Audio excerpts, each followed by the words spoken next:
বিজ্ঞানীরা বলেন আমাদের পৃথিবীর বয়স 4.5 বিলিয়ন বছরের মতো। এই 4.5 বিলিয়ন বছরে 5বার পৃথিবীর 75% থেকেও বেশি প্রাণীকুল বিলুপ্ত হয়ে যাওয়ার ঘটনা ঘটেছে, যেটাকে ম্যাস এক্সটিংশন বলে ইংরেজিতে।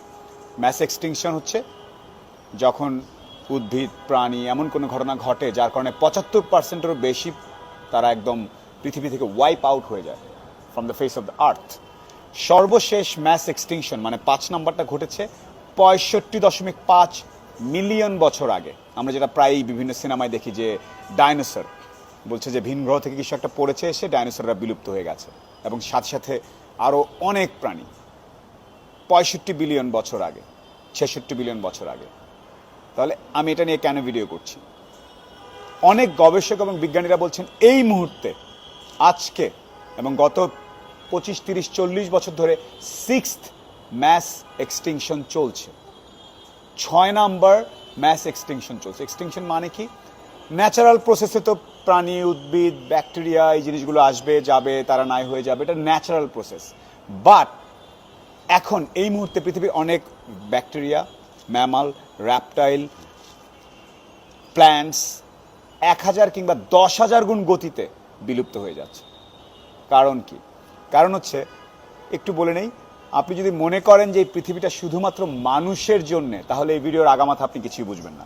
পৃথিবী মানুষের জন্য না, শুধুমাত্র পৃথিবীতে একদম মাটির গভীরে যে ব্যাকটেরিয়া বা ফাঙ্গাস আছে সেটা থেকে শুরু করে আকাশের প্রাণী মানে আকাশের পাখি থেকে শুরু করে কি বলে ক্রিলস, যেটা নীলতিমি খায়, ক্ষুদ্র সমুদ্রে, সেটারও সমান অধিকার অলমোস্ট।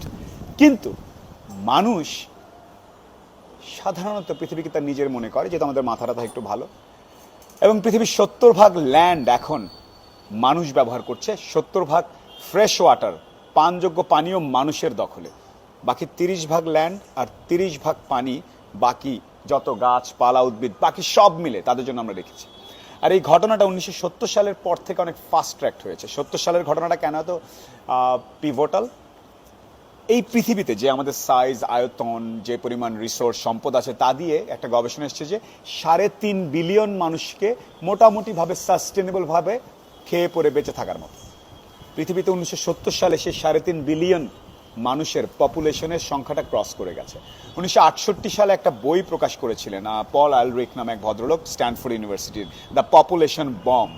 মানে সে বলছিল যে আমাদের যে টিপিং পয়েন্ট 3.5 বিলিয়ন মানুষের পরে কিন্তু পৃথিবীর একটা জাতা অবস্থা হয়ে যাবে। উনি কিছু প্রেডিকশন করেছিলেন, তার অনেকগুলো মিলে গেছে, কিছু মিলেনি। কামিং ব্যাক, মানুষজনের এই র্যাপিড এক্সপ্যানশনের কারণে খাওয়া দাওয়ার জন্য, তারা কৃষিকাজের জন্য যে পরিমাণ ল্যান্ড তারা দখল করে নিচ্ছে, এবং কি বলে গাড়ি বাড়ি, মডার্ন ইন্ডাস্ট্রিয়ালাইজেশনের যে পরিমাণ আরবানাইজেশন হচ্ছে, তাতে বাকিদের আর থাকার জায়গা নেই।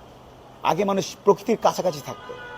আগে যে নেচারের কাছে একটা বাড়ি ছিল, সেই বাড়ির পাশে পিঁপড়াও থাকতো, গাছে পাখিও থাকতো, হয়তো 50-60 দূর একটা সাপও থাকতো ন্যাচারালি। এখন আপনি যখন সিমেন্ট দিয়ে পুরো মেঝেটা বাধাই করে ফেললেন, আপনার করে নিলেন, মানুষের করে নিলেন জায়গাটা, তখন ওই মাটি এবং বাকি জায়গায় থাকার ওরা কই যাবে? So this is happening in a massive rate. এবং গত 50 বছর চিন্তা করেন, 3.5 বিলিয়ন মানুষ ছিল 1970 সালে, এখন হচ্ছে 8 বিলিয়ন। হাজার হাজার বছরে পৃথিবীর মানুষ যত বাড়ে নাই, গত 50 বছরে তার থেকে বহু দ্রুত গতিতে বেড়েছে। আর যার কারণে প্রায় 10,000 গুণ গতিতেও কোনো কোনো প্রাণী, উদ্ভিদ, ব্যাকটেরিয়া বিলুপ্ত হয়ে যাচ্ছে। So this is actually happening, 6th mass extinction. যেহেতু মানুষের তেমন কিছু হচ্ছে না আপাত দৃষ্টিতে, আর মানুষই যেহেতু কথাবার্তা বলতে পারে, তাই মানুষজন যেটাকে ঠিক ওইভাবে প্রচার করছে না। এখন আমার ওই বনের ভাল্লুক, নদীর স্যামন, ইলিশ মাছ তো আর কথা বলতে পারে না, উদ্ভিদের কথা বাদ দিলাম, তাই আমরা টের পাচ্ছি না। বা দিস ইজ অ্যাবসলিউটলি অ্যালার্মিং। ভিডিওটা কেন করলাম? আপনারা যারা দেখছেন, আমরা বড়রা তো তেমন কিছু আর করতে পারছি না। যারা ছোটরা আছো ভাই, পড়াশোনার ক্ষেত্রে, ভবিষ্যতে চাকরির ক্ষেত্রে যদি ইনফ্লুয়েন্সিয়াল কোনো জায়গায় যেতে পারো, তাহলে মনে রেখো পৃথিবীটা শুধু মানুষের না। ধূপধাপ করে আমি জায়গা দখল করে আমি বানিয়ে ফেললাম, এটা করে ফেললাম, দিস ইজ নট সাস্টেনেবল। এটা একটা ভুল দিকে আগাচ্ছে পৃথিবী। Coming back, south America, Latin আমেরিকায় অ্যামাজনকে ধরা হয় পৃথিবীর অক্সিজেন ফুসফুস। ওই জায়গাতেও ভয়ঙ্করভাবে ডিফরেস্টেশন হচ্ছে।